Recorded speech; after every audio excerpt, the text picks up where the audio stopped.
So when we leave, we will not leave it desecrated, exterminated, destroyed, contaminated. The air, the trees, the grass, the rivers, everything should be left even better than when we are living on it, using it. We should be the caretakers. That is the responsibility of every human being. The animals, those that fly and crawl and swim and do, even they know that they do not destroy or desecrate or contaminate. We, as two-leggeds, as human beings, should also carry that responsibility. I have traveled all over the world. I have seen beautiful rivers. I must mention, though, that I've been traveling all over the world for 53 years of my 75 years. As I have traveled all over the world, and I have been 20 years before where I saw this beautiful river in Colombia or in Brazil.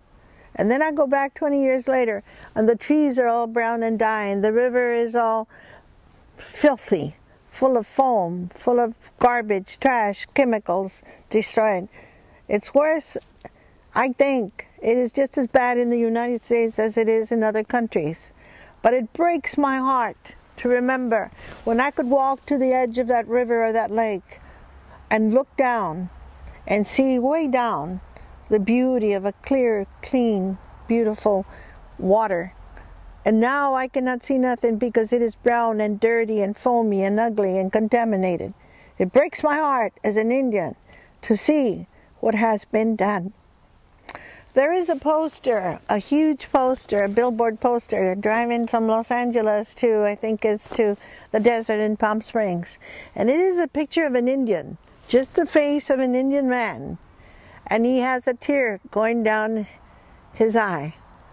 Down his face from his eye is one tear, because he is seeing all that has been contaminated, desecrated, and destroyed of the beautiful things that Creator gave us from the very beginning to enjoy, not to destroy or to kill.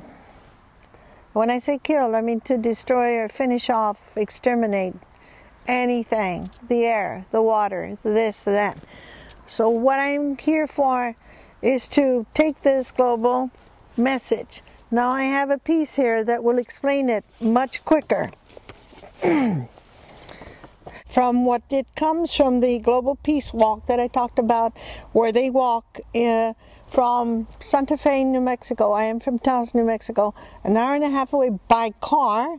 They will walk carrying the banners of the flags of the United States, of the different Native American tribes, and they are walking and talking many people about peace and about this walk.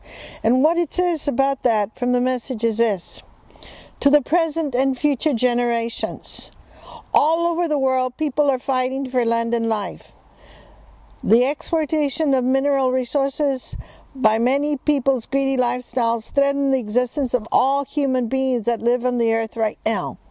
We emphasize that we must do whatever we possibly can do to bring back the spiritual relationship with the land, the water, the fire, the air, the four elements.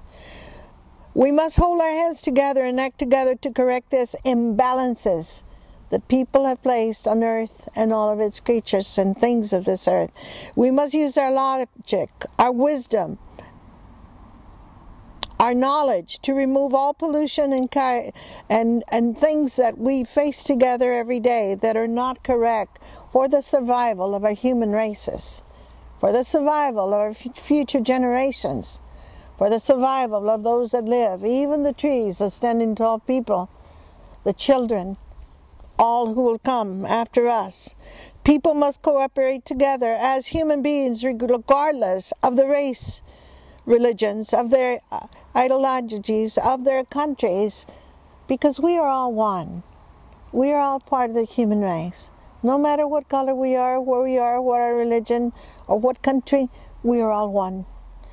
We have continuously been addressing the United Nations to say we must reestablish the balance in our land and life. The nations of the world must heed this warning now.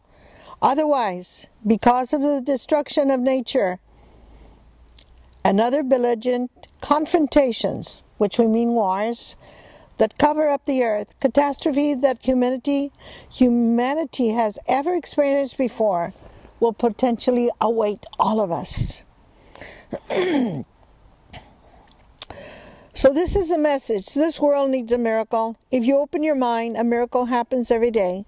Someday all human beings recognize this globe is important. Our world is extremely in need of our care, our attention, our commitment to provide for it, to care for it, to be kind to it. Some days, all human beings recognize this globe as our house and our altar. Someday all human beings pray. Pray for the heaven. Global peace now. Pray for the earth. Global peace now. Pray for the human being. Global peace now. To awaken our consciousness, to live in spiritual unity with all human beings. This is our goal as a human being. If this message of peace is spread all over the world, then the whole world becomes peaceful. To survive, this is also important for all future generations of the entire world. So when I bring this to you, when I come to you with these messages as Adastigadahi Echotema, which is my Cherokee spiritual name, and that means in Cherokee, walk softly on Mother Earth. When I do this, it is a message that I am carrying, not only for my generation, not even for a younger generation. It is still for the future generations that have not been born.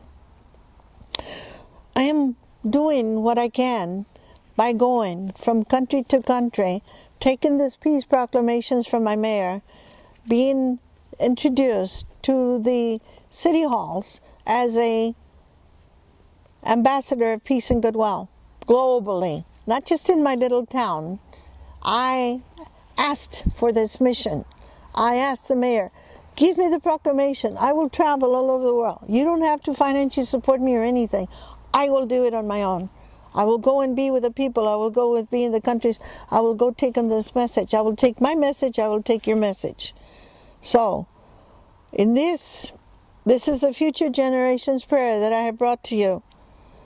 This is welcoming all our relations, the two-leggeds, the winged ones, the four-leggeds, those that crawl and swim and fly. We're all living together at one time on this earth. Every tree, every blade of grass, every flower, everything that is on this earth that has life to it. This is why we come together. For if we don't have the air healthy enough to breathe, the water healthy enough to drink, the earth healthy enough to walk on it, we're going to be very, very, very sad, because we cannot live without the air, without the water, without our Mother Earth. We need to bring forth this attention to it. Here in Switzerland, from the day that I arrived 3 days ago, my heart is full. My heart is happy. I see the green. I see the beauty. I see the care. I see the commitment of the people caring for all of this, and I am so happy. I do not have to see the trees halfway brown and dead at the top. I do not have to see dry land, no green, no grass. I see the beauty here, and I see that it is a very big blessing for the people of Sweden to have all of this. And you have cared for it. You have watched over it. You have been in charge of making sure that you do not desecrate your trees, your land, your air, your water, your beauty that Creator blessed you with in this beautiful, beautiful land. And I am happy. Wado wonka tanka takashla. Aho.